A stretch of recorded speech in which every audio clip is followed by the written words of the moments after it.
अगड़ा रे खेलुछे दुआरे झरणा पर्वत पर्वत पथर अगड़ा रे खेलुछे दुआरे झरणा ए मते हाथ ठाड़ी धरुछि मोना ना ना ना तो जाना ना ना ना ना तो जाना पर्वत पर्वत पथर अगड़ा रे खेलुछे दुआरे झरणा ए मते हाथ ठाड़ी धरुछि मोना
पवन निसारे थाले ढळे ढळे दिन साथ सुत मेल चौकारे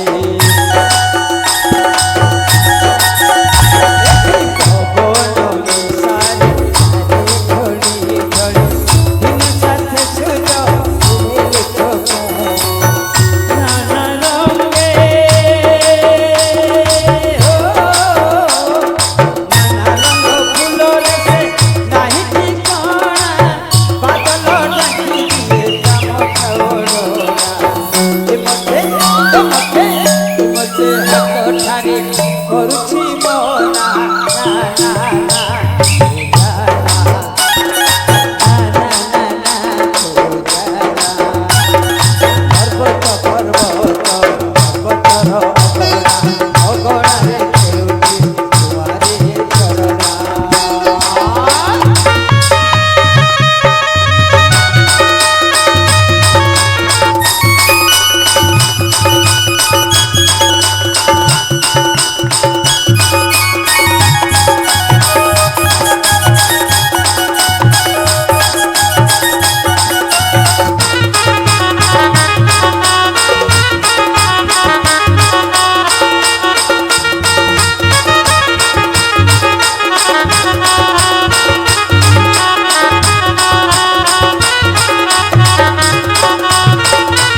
ସନ୍ଧାନେ ହେଲାନି ବିଳମ୍ବ।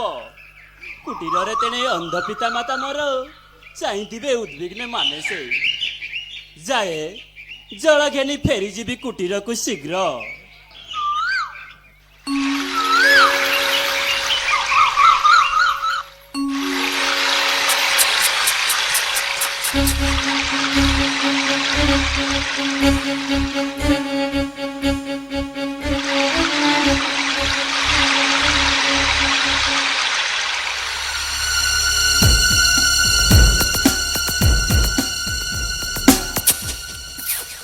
ओह सारा दिन भ्रमी भ्रमी शुष्क हेला कंठ मोर शांत पद अवश शरीर कहीं हेले न पाइली शिकार संधान रवि प्राय अस्ताचल मुखे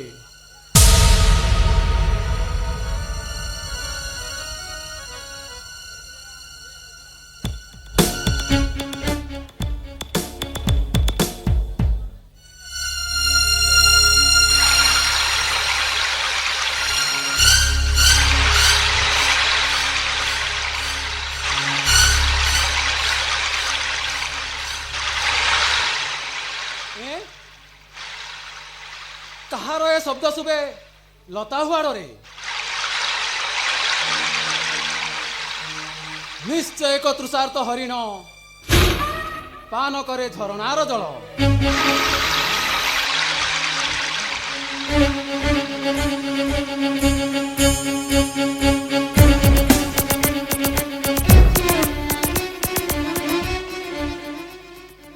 एते क्षणे पाइछि मु शिकार संधान बेसी भी एथर मोर शब्द भेदी बाण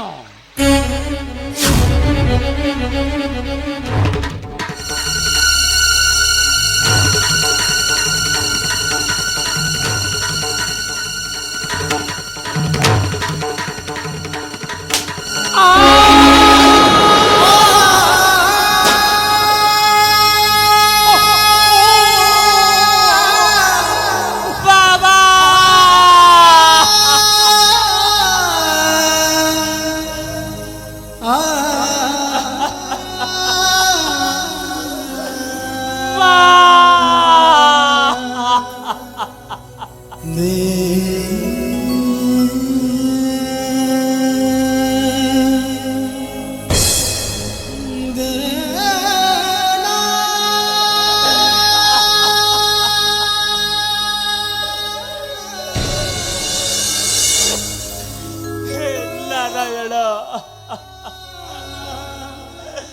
भूत बर की पाप करिथिली देल ए जंत्रणा मते आजी भाविथिली पिता मातांको सेवा करी मुक्ति पाइजिबी ए संसाररु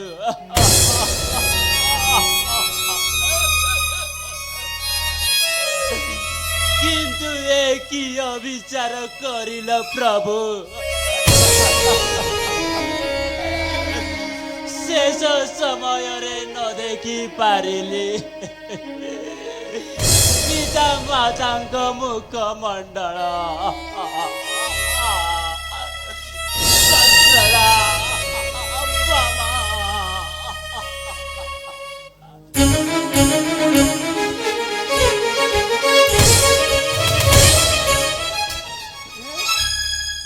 कौन कली मु मृग भ्रमे शब्द भेदी बाण मु निर्दोष बालके ओ की पाप करिली मु आजी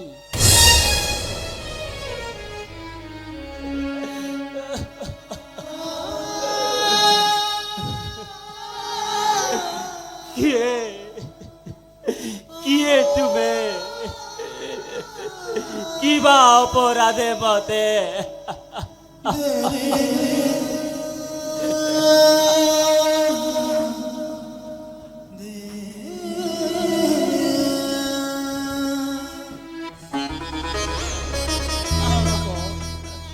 तब अपराध नुह अपराधी मु ଜଳ ପୂର୍ଣ୍ଣ କୁମ୍ଭ ଶବ୍ଦ ଶୁଣି ଭାବିଲି ମୋ ମନେ ମୃଗ ଏକ ଝରଣାରୁ ଜଳ କରେ ପାନ,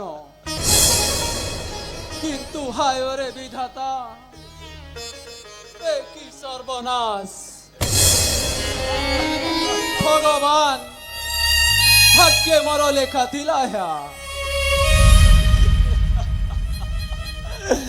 बाबा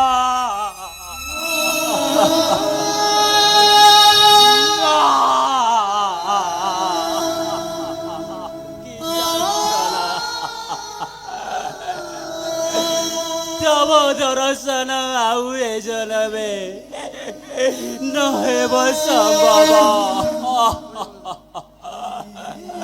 कि पापी मो अंध पिता बुके न दे पारिली गंडू से जल।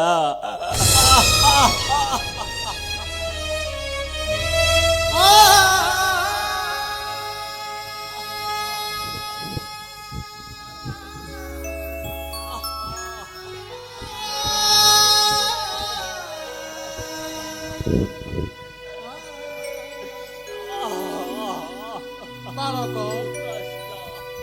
କହ ଶୀଘ୍ର ମତେ କିଏ ତବ ପିତା ମାତା?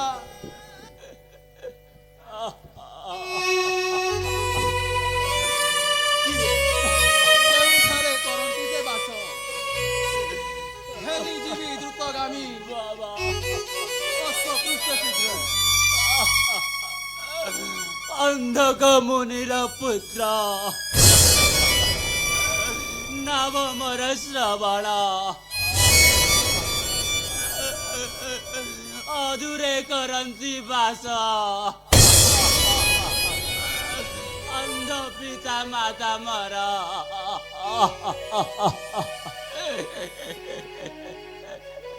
आसीथिली नेबाको मो सरोवर रे जल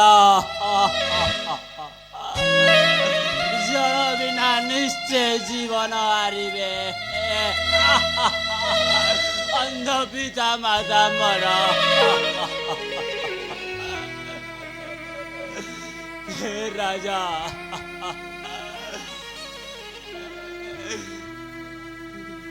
अंध पिता माता मर तृषारे कंठ हेउथिब रुद्ध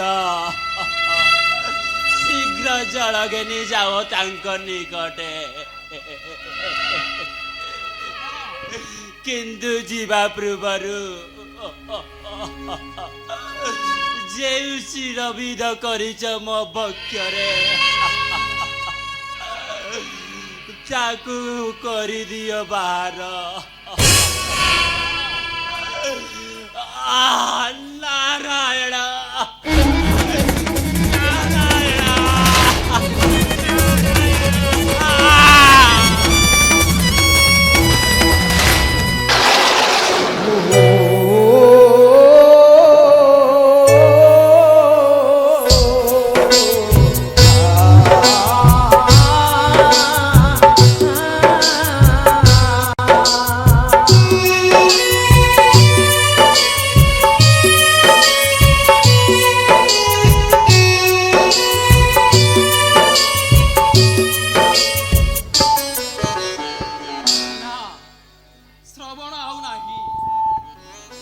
ଚାଲିଗଲା ଆର ପାରିକୁ ଅନ୍ଧ ଅନ୍ଧୁଣୀଙ୍କ ନୟନ ପିତୁଳା। ଯାଏ ଘେନି ଯିବି ପ୍ରାଣହୀନ ପୁତ୍ରକୁ ଅନ୍ଧ ଅନ୍ଧୁଣୀଙ୍କ ପାଶେ। सिंधु कांदी मोरे सरजुर तीरे सप्त भेड़ी बनवासी सिंधु कांदी मोरे सरजुर तीरे सप्त भेड़ी बनवासी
काही काही ବା ଶ୍ରବଣ ଆରେ ମା ବାପ ଆହା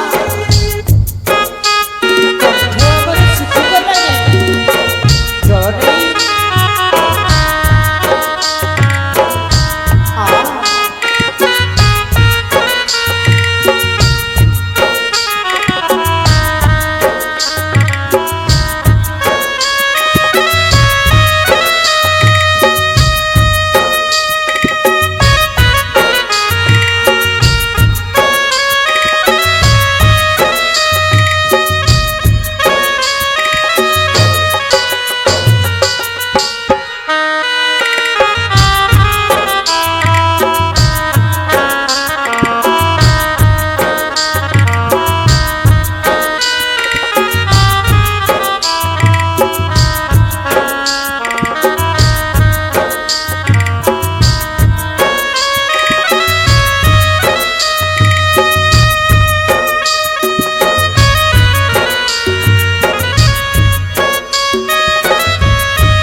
सिंधु बहु अनेक बेलू है श्रवण जल खाई जाइछि काहे एते बेल जाए फेरिला नाही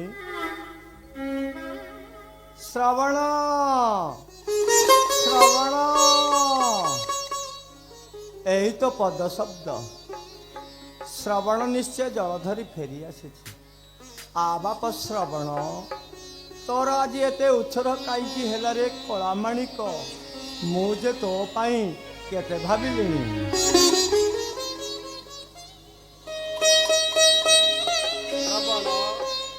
आ बाप मते बहु बेलू तृषा है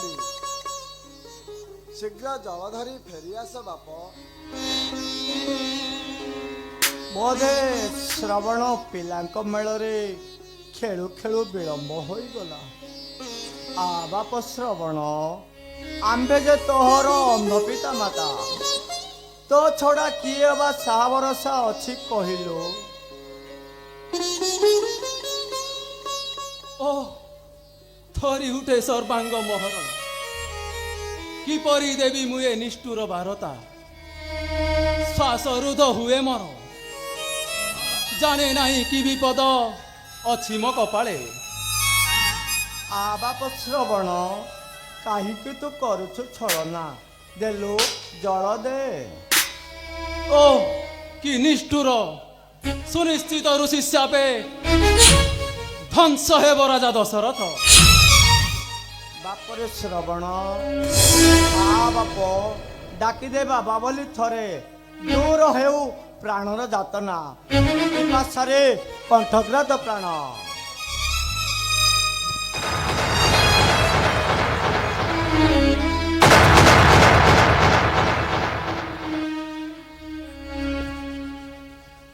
ମୁନି କିଏ କିଏ ତୁମେ? କମ୍ପିତ କଣ୍ଠସ୍ୱର ଦିଅ ତବ ପରିଚୟ। ତମେ ତେବେ ପୁତ୍ର ନୁହଁ ମୋର? ମୁଁ କିଏ କିଏ ତୁମେ? ଭାଗ୍ୟହୀନ ରାଜା ଦଶରଥ ଅଯୋଧ୍ୟା ନରେଶ। ଭାଗ୍ୟହୀନ ଦଶରଥ କାହିଁକି ରାଜନ? ପରମ ସୌଭାଗ୍ୟ ମୋହର। ଏ ଦିନର କୁଟୀରରେ ସ୍ପର୍ଶ କଲା ରାଜାପାଦ ଧୂଳି।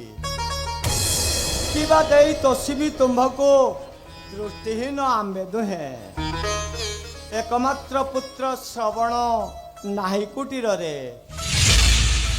କିବା ଦେଇ ପୂଜିବି ମୁଁ ରାଜା ଦଶରଥ। ମୁନି ଅପରାଧୀ ତବ ପାଶେ ଅଯୋଧ୍ୟା ନରେଶ। କ୍ଷମା କ୍ଷମା କର ତାକୁ। ଅପରାଧୀ ତୁମ୍ଭେ କିମ୍ବା କାହିଁକି ରାଜନ? କିବା ଅପରାଧ କରିଛ ମୋ ପାଶେ? ଯାହା ପାଇଁ ଭିକ୍ଷା କର କ୍ଷମା। ମୁନିବର ମୃଗ ଭ୍ରମେ ଶବ୍ଦ ଭେଦି ବାଣେ একমাত্র পুত্র তব করিছি বিনাশ।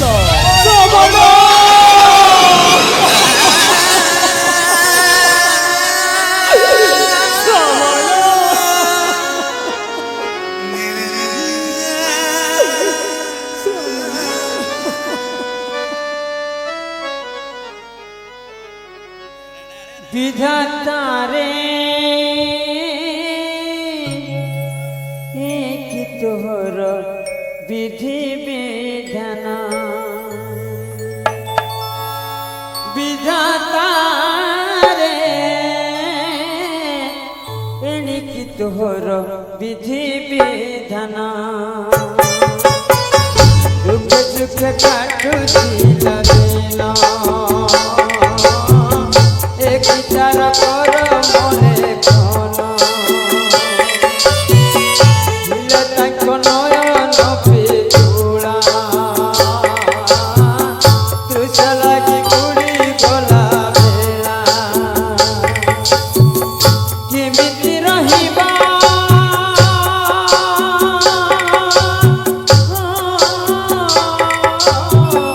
केमिति रहिबे तुए न पाई विधाता रे एणिकी तोहर विधि विधान।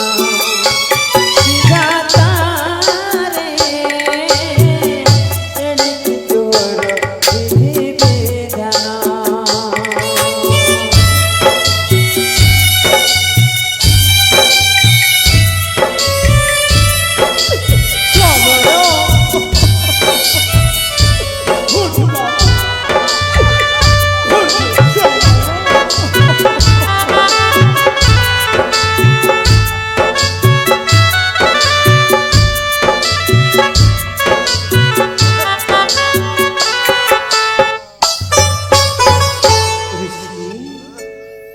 ବାପରେ ଶ୍ରବଣ ପକ୍ଷୀ ଧନ ମନ କେଉଁଠାକୁ ଚାଲିଗଲୁ ତୁହି ବାପ।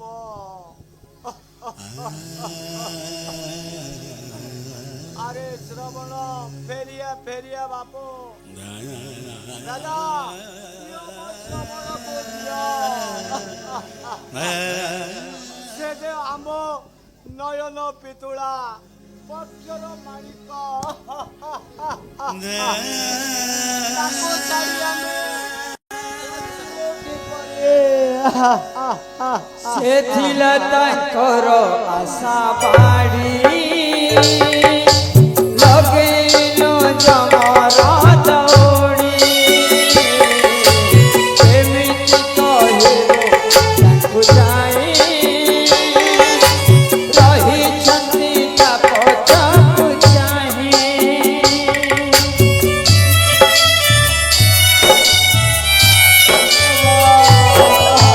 से थिला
ରକ୍ତ କଣ୍ଟେ ନିର୍ମମ ଘାତକ କରେ ଚାଲିଗଲା ଚିରଦିନ ଲାଗି ତୁମ ଜୀବନ ସର୍ବସ୍ୱ। ମୁଁ ହେଉଛି ତୁମ ପୁତ୍ର ହନ୍ତା ଜହ୍ଲାଦ। ମତେ ମୃତ୍ୟୁ ଦିଅ ମୁନିବର, ମତେ ମୃତ୍ୟୁ ଦିଅ। पुत्र घाटी राजा बिना दोषे बधिलो मो पुत्र। अभिशाप देली अभिशाप। श्रावण जो भावे पुत्र सके बरिली मो अकाल मरण।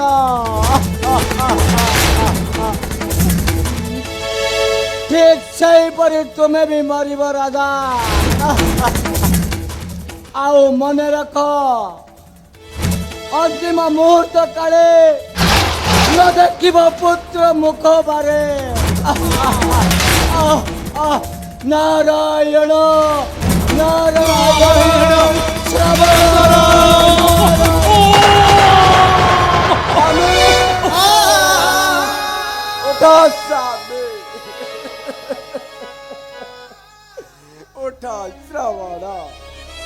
उठ श्रवण बाबा उठ स्वामी उठ। ए कौन होगला तुम्हारा ए कौन हेला स्वामी ए कौन हेला। उठ स्वामी उठ श्रवण मु भी आसुची स्वामी मु भी आसुची। सुन दशरथ मो स्वामी को अभिशाप नहे अन्यथा। मो स्वामी को अभिशाप नहेब अन्यथा मु भी जाऊची। नारायण नारायण।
अभिशाप ऋषि को भीम अभिशाप पुत्र लगी तेजीवी जीवन चमत्कार चमत्कार मुनिवर एत नुह अभिशाप एत मते देहीगल बर अपुत्रिक मुहि तुम अभिशाप बले देखिबी मु संतानर मुख परिणामे हेब मोर मृत्यु बेश से मरण सौभाग्य मोहर পুত্রীক নাম ন রহিব ভবে।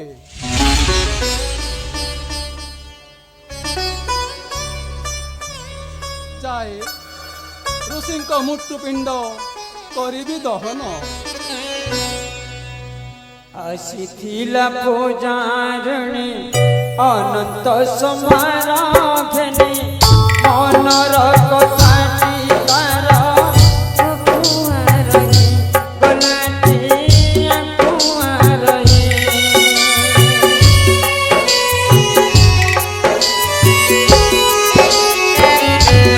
ଗଲା ସରଗପୁର ତୋ ଭାସୁ ନୟନ ନୀର ସରଗପୁର ବାରତା ଦେବ ପଠାଏ। ଓ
आ